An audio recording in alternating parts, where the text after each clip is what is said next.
Well, whether you realize it or not, all of us have a spiritual perspective on life, even if that perspective is that there is no God. At some point, we all make a decision on how we approach spiritual things. My guest today decided that God doesn't exist and then had the most surprising experience. Karl, thank you so much for joining us.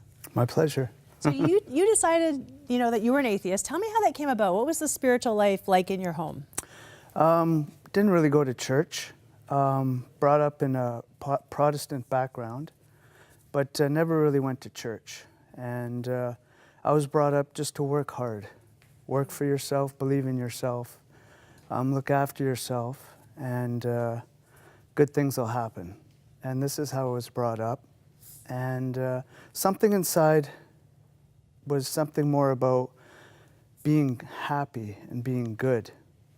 And my father, I believe, had things happen to him at an early age, so he didn't believe in God. And this is how you're raised when you're young. You do as your parents. How your parents are raised, you believe in what they believe, so to speak.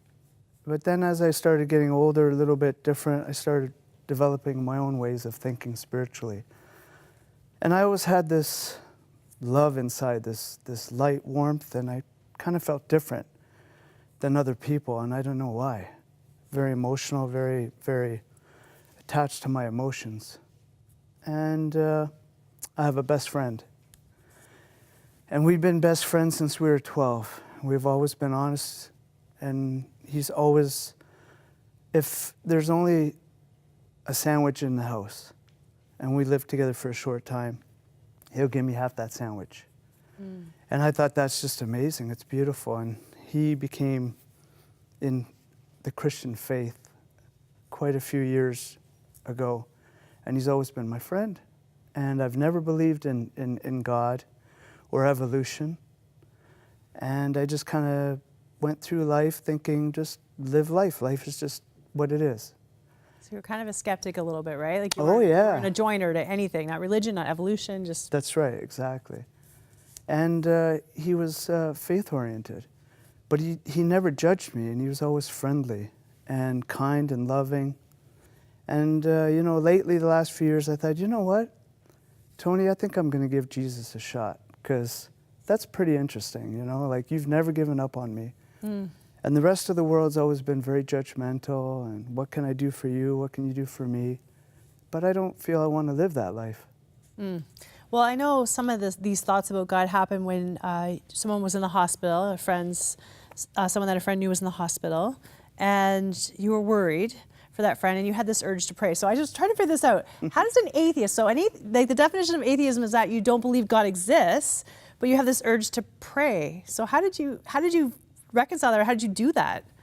I play baseball, and it was my coach, and he's a very nice man. And we always played, and one day, his name is Richard. And he says to me, I says to him, he looks sad. So I said, Richard, why do you look so sad, right? And he's like, there's something wrong in my family. My grandmother's ill, and the whole family's very sad about it. And I felt this sadness in him, and I felt sad for him because he's such a nice person. And I went home that day, and I don't know why, but something inside me told me that I should pray for him and his family. And I just don't know why that happened. It just did. So I went into my bedroom and turned the lights, and I had a prayer with Jesus for the family. And I saw him 2 weeks later at a baseball game. And I said, how's everything with your grandmother? And how was everything with your family?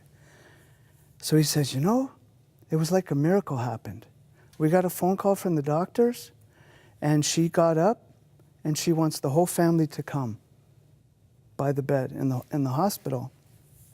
So I said, really? And he's like, yeah. So everybody came, and she said, everything's going to be okay. I'm going to be well looked after. I want everybody to be happy, and don't worry about me. Everything's going to be okay. And she was so much stronger at that point. Like she was on a healing journey, basically. She was happy. She was up. This is what he told me. She was up. She was happy. She was friendly.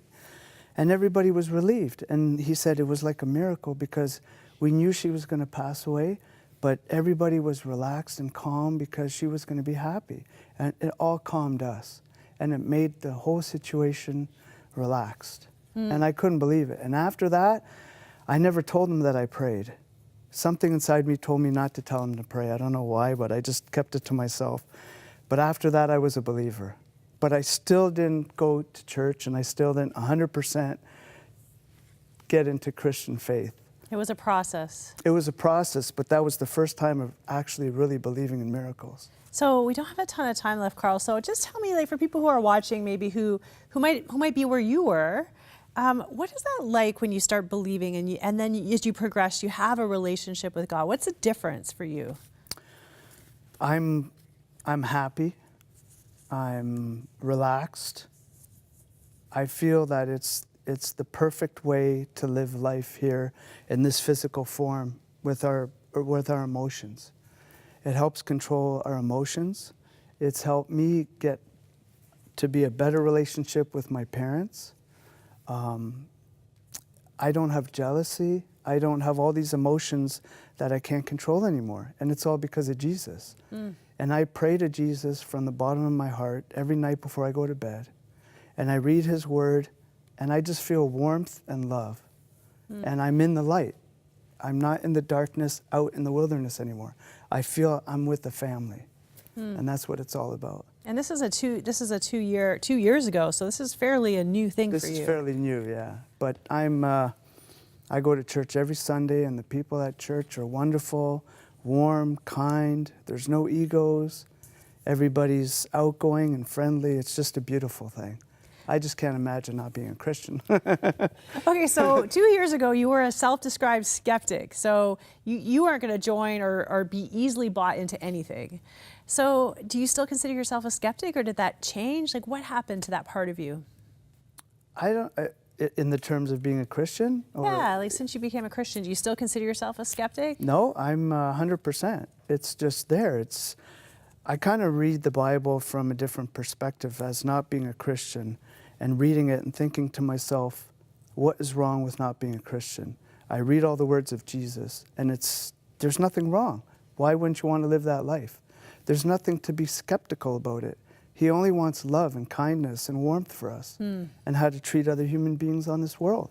I love how you express that. Just, we only have 30 seconds left, but if someone's watching and they're saying, you know, I'm in the place that you were, what advice would you give them? Maybe they're still skeptical. Open your heart. Slowly, it's hard for us, I know, because we go through a lot of pain and sad things that happen to us.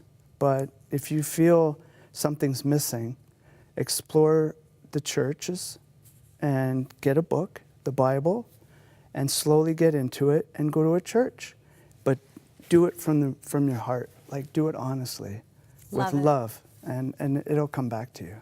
Thank you so much for coming to share your story. I'm sorry that we're out of time, but just loved how honestly you share it. So we're going to keep cheering you on in your spiritual journey. Thank you so much. God bless. Yeah, and if you're that person, maybe you'd like someone to pray with you, maybe you just want to explore this. I always say, just say to God, God, if you're real, show me. Because you know what? If he's real, he will. And if he's not, nothing will happen. And there's no harm, no foul. There's no loss in trying that. I just want to encourage you to do that. And hey, if you want someone to pray with you about anything that's going on in your life, or if you want to start a new journey with God, as Karl did, give us a call, 1-866-273-4444.